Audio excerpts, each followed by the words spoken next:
Hello everyone. The next step for our dream garden is to start taking our zoning sketches and taking them forward into a bit more of a detailed design. So, previous lesson was creating these zones, the bubble technique, using the lines of the site to create formal, a little bit modern and Japanese. And now we're going to start picking out bits that we like of each, or any parts that we don't like, we just would take away and start going forward with detailed design. So first thing, I'm sort of geared towards these two uh, layouts first. So I'm going to pick out the elements that I like.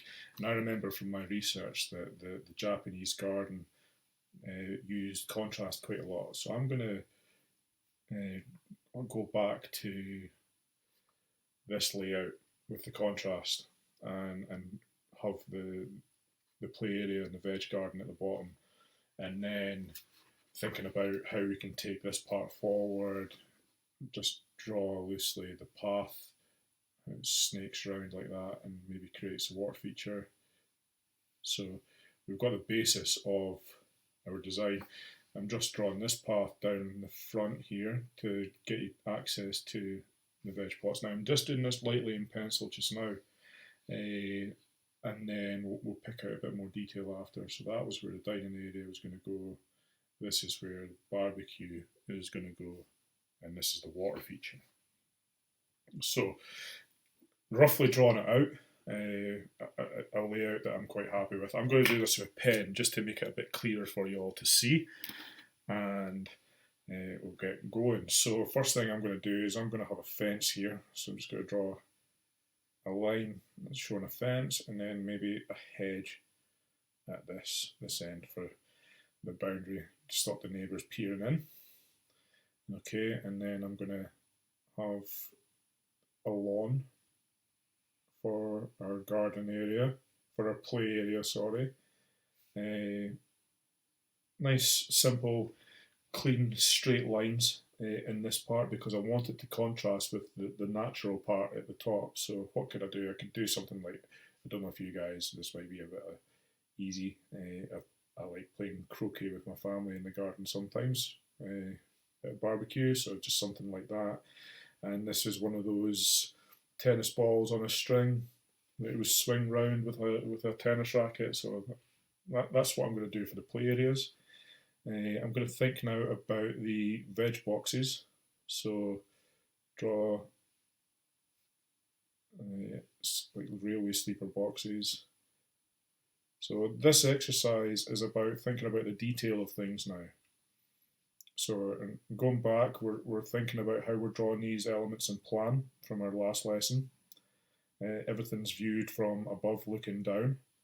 So a nice rectangular box is what I'm looking for the vegetables, and this could be some sort of storage cupboard or something for tools. And then I'm going to think about bringing in, remember on my research page I had contrasting slabs. They were the same uniform shape and colour, but they contrasted against the material that they were sitting on. So I quite like that from the Japanese garden. So I'm going to replicate that along here and have them alternating. So I'm just showing this in pen just to make it a bit clearer for you on the screen. But use pencil to mark out where everything's going to go first, and then start thinking about the detail afterwards and introducing pen lines to mark it up. And then of course use colour as well. So in here, this is how I'm going to show gravel with just a series of little dots on the ground to show that a little bit of different material here. It doesn't necessarily have to just be colour that shows that. It could be the texture and the pattern that you use. This is a little bit of grass, so I'm going to use little tufts like that just to show how grass can come in. And I will introduce colour afterwards as well. Now, for the path, Japanese garden, they used the stepping stones, didn't they? So I'm going to do something similar and have stones. Now, to draw a stone, you just want to do sort of rough shape like that. So it's not quite circle, it's not quite square, it's just a little bit taken off.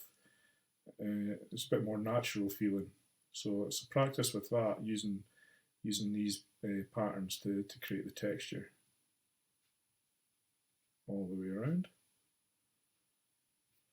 So I would do that and continue on. So in here again, this is going to, I could imagine this being the Zen garden. Remember how we had the big boulder, and then there was patterns raked into the gravel. I'm going to think about having something like that there. So that's how I would show that. I'd probably do it a bit lighter, maybe with a pencil rather than a pen.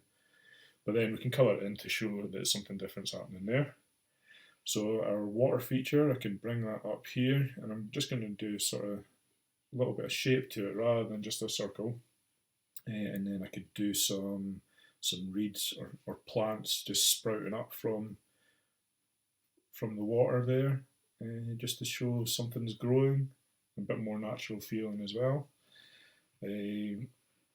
So other things to think about, trees and plants. So drawing trees and plan, really simply, you could just do a circle, and then with the centre in there, we could do something like that to show the branches and the trunks and things like that coming through. Or you could play around and do something a bit more natural feeling, again with the same sort of centre, or the sort of spider plants that you get that are sort of shaped like that. You can imagine it's just a case of drawing lines from a centre point. That looks like a variety of plants coming in together, and then you can do small ones for little shrubs and bushes that grow around there. And just play about, bringing plants and trees and hedges and bushes and shrubs and things like that in there, and just have a little bit of fun. Now remember, we've got a boundary, but trees can grow over the boundary, so we can have the tree planted there and its roots coming inside your garden, but it overhangs. Could maybe have one here as well, a big one. So play about with putting trees and things like that on, and then the last part is this section for like the dining area and the barbecue, isn't it? So I'm going to show maybe timber. So I'm going to have a nice smooth edge up to the pond and on it there, and then I'm just going to show a series of horizontal lines to show timber boards. That could be a way to show that, couldn't it? So yeah, it's just about playing with texture, playing with shapes, and adding finer detail into your final design. After this, you can introduce colour and practice your rendering onto the garden, and make it really pop and stand out. So try using some of these techniques going forward into your design, and use the resource, which is the garden symbols document, to show you different types of trees and things like that you can use in there. Okay, good luck.